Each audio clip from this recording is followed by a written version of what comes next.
Put a little bit of the rub, nigga, I gotta be safe. Let's get to sports talk. And James Harden, you're going to see a ton of him. Jay Will here with me. Westbrook in transition to Harden, he buries the three. Look, LR, there's a reason why James Harden is probably the most innovative offensive player that we've ever seen. Just his step back has revolutionized the game.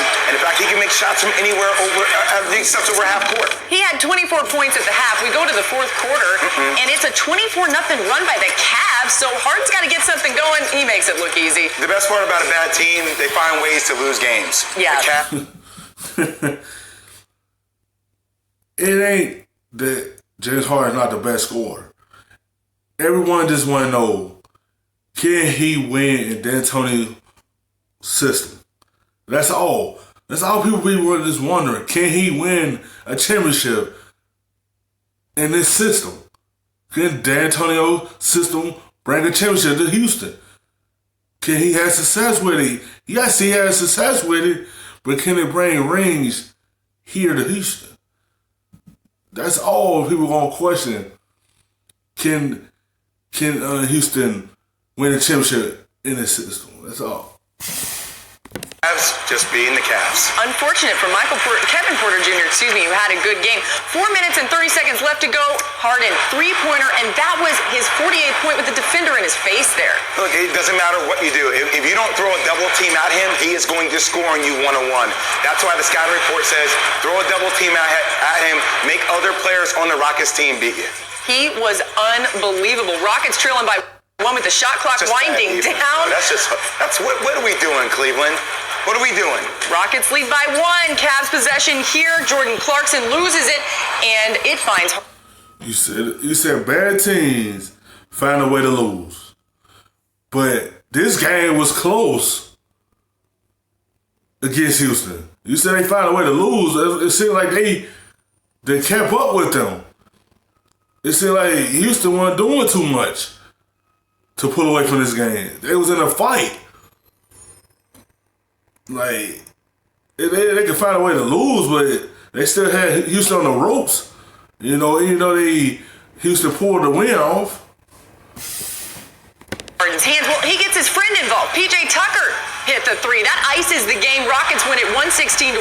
Harden, 55 points, tied a franchise record with 10 three-pointers in the game. So look, we could talk all about Harden in this one, but you've got something that you want to point out about Westbrook and Harden and this duo in the NBA right now. It's the biggest story of the night. Yeah. There are trust issues in Houston. It's like a Drake song. Really trust issues. And this is why I think that CP3 was a better pairing with James Harden and Russell Westbrook. Their net rating is better, but the tape shows it. So as the play develops, you're going to see loose ball here. James Harden catches the ball. Okay, he catches the ball. Now look, there is 5 seconds on the shot clock. LR, look who my man is staring at. He is staring right here at James Harden. At Russell Westbrook. 5 seconds on the shot clock. Staring right at Russell Westbrook. Now, he takes a dribble. It's not even one swing. He takes a dribble. Now, we're talking about the 2016-17 MVP, correct? We're talking about one. It's not that it's trust issues. James Harden just got to get used to delivering a basketball. Westbrook is open. He either take a shot or either go to the rim. It's up to James Harden sometimes to give up the basketball. We understand it's your team. We understand the basketball being in your hands a lot. But he wanted to take the shot. That was on his mind. You could clearly see Westbrook is open. He's looking at him. He just ain't gonna give it to him.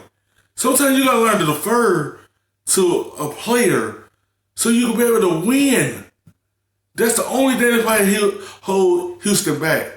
They got 2 ball handlers. One of them got to get used to not having a basketball. One of them is so used to having it so much, he don't know how to give up the basketball to his co-star. That's why it's a trust issue right there. It's like, we know it's your team, but sometimes you got to sacrifice certain things. And that's the basketball. You looking at him, but you going to pass it because he's open for a shot or a chance to go to the rim. It's up to him to defer the basketball sometimes and give it up. That's why him and CP3 collided. Because when you got ball handlers on the same team and the guy is looking at you and don't give up the basketball, I'm not saying Westbrook and James Harden go collide with.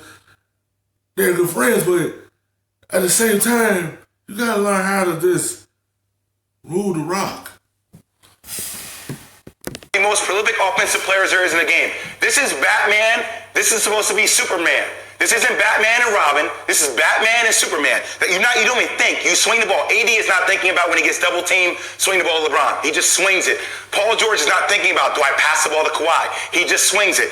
My man takes a dribble and he's thinking, is it better for me to take this shot against him one-on-one from out here in this pocket rather than pass the ball to a guy who's shooting 23% from the three-point line? He finally does it. He finally passes, but he forces it. He doesn't want to do that. Now, Russell Westbrook was 1 for 3 from the three-point line at that juncture. He's 1 of 4, right on mark for his shooting 25%. But that's a major issue going down the stretch. James Harden is wondering, can I trust my number 2? My number 2 cannot shoot, which does not fit into our offense. And trust issues. That's what I'm saying. Even though he missed that shot right there, it's major issues right there. You gotta trust one another. The order to take that next step, you have to trust each other. No matter what, trust that guy. James Harden got to trust Westbrook. I understand he been up and down this year, but trust him. If they started coming together, Houston could take a big leap, but they had to trust each other. The main guys had to be on the same page like other duels. Wonder how Westbrook's feeling about this too, because he's got to see it. It all becomes psychological, and then Russell starts retweeting other fans that say you can't shoot. It starts buying into his brain. It's going to be phenomenal to watch this pan out. Petty NBA Twitter in its own way.